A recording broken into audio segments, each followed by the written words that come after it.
Selamat pagi, perkenalkan nama saya Elvira Bertaligan, NIM 18105170. Di sini saya akan membuat sebuah video simulasi untuk memenuhi tugas pembelajaran IPS kelas tinggi kelas 6C.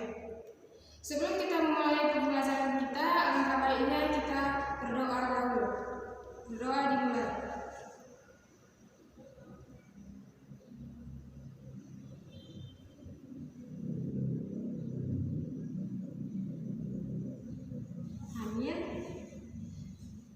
Kita akan belajar tentang sumber daya alam. Siapa yang tahu apa itu sumber daya alam? Kalau tidak ada yang tahu, kita akan membaca. Ibu akan membaca apa itu sumber daya alam. Sumber daya alam adalah suatu yang berasal dari alam yang dapat digunakan untuk memenuhi kebutuhan hidup manusia.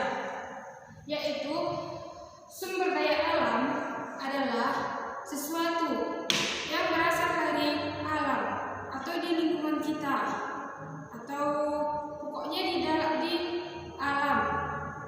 yang dapat memenuhi kebutuhan kita, yaitu seperti pohon kelapa. Di sini sudah pasti tahu, sudah mengenal bagaimana pohon kelapa.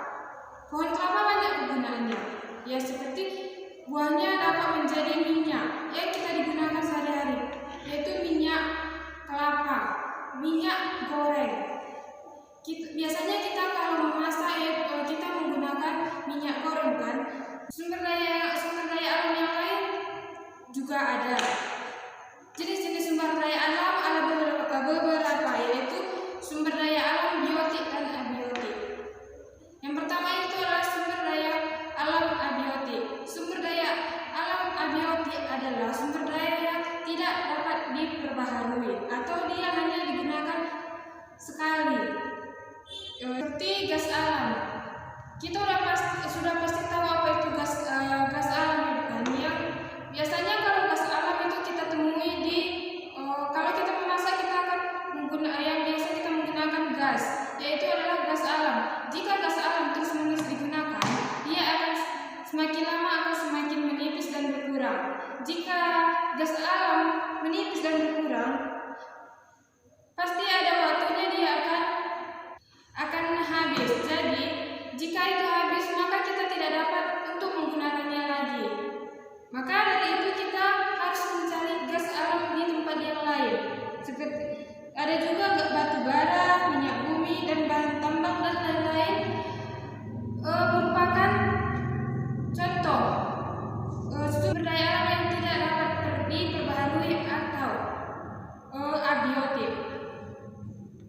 Sumber daya alam yang kedua yaitu sumber daya alam biotik, yaitu sumber daya alam yang dapat diperbaharui. Seperti kita menebang pohon. Jika menebang pohon merupakan adalah merusak lingkungan, kan? Jadi untuk memperbaharuinya kita dapat menanam pohon ulang, seperti contoh di hutan.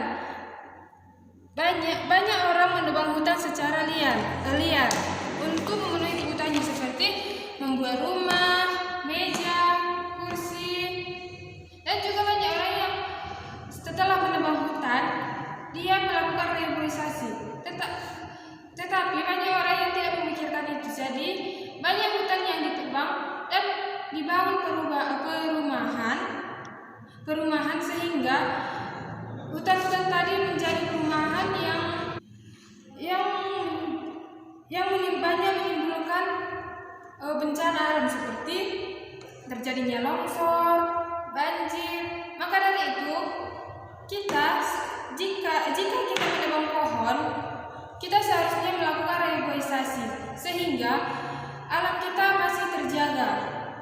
Setelah itu kita juga dapat menghirup udara yang segar.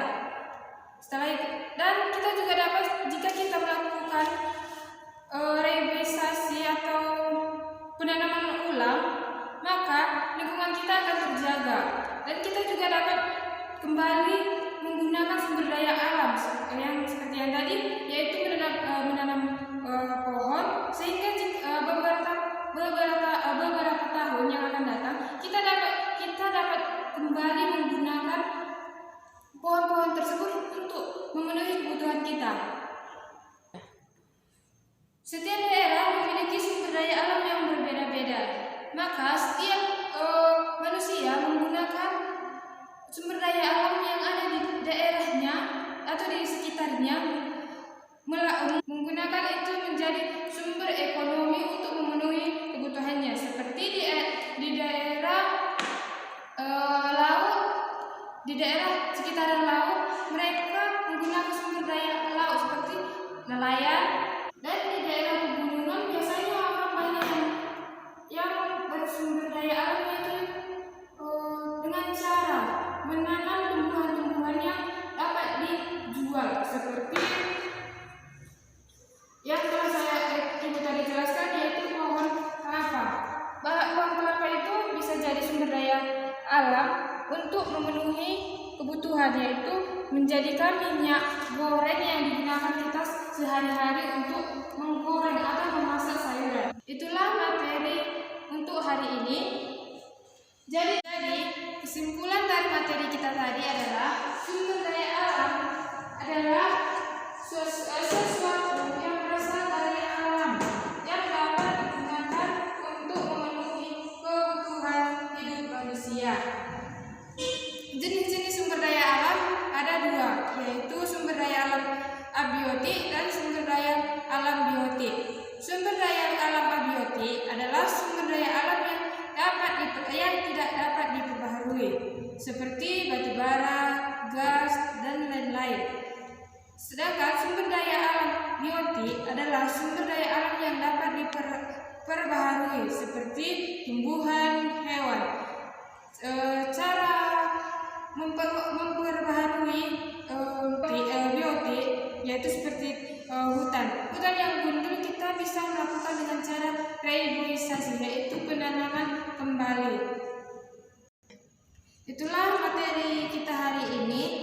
Sebelum kita pulang, ibu ada memberikan tugas untuk dikerjakan di sekolah. Silahkan ditulis, yaitu yang pertama, jelaskan pengertian sumber daya alam. Yang kedua, jelaskan dan sebutkan jenis-jenis sumber daya alam. Yang ketiga, sebutkan sumber daya alam yang berkaitan dengan aktivitas ekonomi di perairan. Yang keempat, jelaskan bagaimana cara memperbaharui hutan yang telah gundul agar tidak rusak dan terus dapat digunakan. Itulah tugas kita untuk pertemuan berikutnya. Kita